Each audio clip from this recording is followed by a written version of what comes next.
দেখো class 10 page 127 কোষে দেখি 7.1 15 অধ্যায়ের রোমান হরফ 1 15 অধ্যায়ের একের অঙ্কটা এরকম একটা চতুর্ভুজ আঁকা আছে।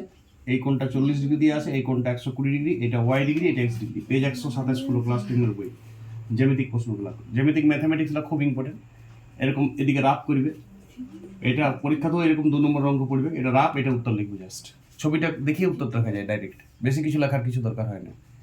আর প্রতিটা লেসনে জ্যামিতির অঙ্কগুলো করবে, এক্সট্রাগুলো করার দরকার নাই। এক্সট্রা 4-5টা করলেই কমন পাই যায়, আর এক্সট্রা ফিউচারে কোনো কাজেও দেয় না, বিরাট কোনো কাজে দেবে না এক্সট্রা। তুমি উচ্চতর গণিত পড়ো, এক্সট্রা উপর দিয়ে কোনো কাজ দেয় না, সময় নষ্ট হয়। এক্সট্রা উপর দিয়ে করার থেকে টেস্ট পেপার প্র্যাকটিস করো। হ্যাঁ, তবে জ্যামিতিক ম্যাথমেটিক্যাল যতটা প্রশ্ন, এগুলোকে ম্যাথমেটিক্যাল প্রশ্ন করা হয়, ডিগ্রিতে দেওয়া থাকে, এগুলো সব করতে হয়, এগুলো ছাড়া যাবে না। তো আমরা 15 অধ্যায়ের একের অঙ্কটা করছি। দেখো এটা 40 ডিগ্রি, এটা 120 ডিগ্রি, এটা এক্স ডিগ্রি, এটা ওয়াই ডিগ্রি। এক্স ওয়াই এর মান চেয়েছি, শোনো। এইটা যদি 120 ডিগ্রি হয় তাহলে এই কোণটা কেন্দ্রস্থ করি, তাহলে এটা আর ডবল হবে। এটা কত হবে তাহলে?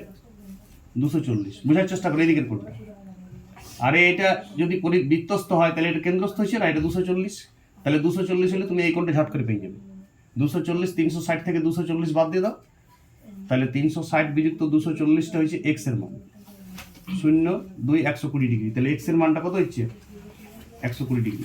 এবার দেখো এইটা একটা চতুর্ভুজ তো বটে, তাহলে তিনটা কোণ মিলিয়ে কত? 360। তাহলে 120, 120, 240 আর 280, তাহলে ওয়াই এর মান হবে 80। এইটা 280 বিয়োগ করে দাও, 0, 8, 80 ডিগ্রি। এই কোণটা হচ্ছে 80 ডিগ্রি, তাহলে ওয়াই কোণটা হচ্ছে 80 ডিগ্রি। এইটা বৃত্তস্থ কোণ আর এটা কেন্দ্রস্থ কোণ, কিন্তু ইয়ার উল্টা দিকে এটা প্রবৃদ্ধ কোণটা বেরিয়েছে, এটা গোল কোণটা।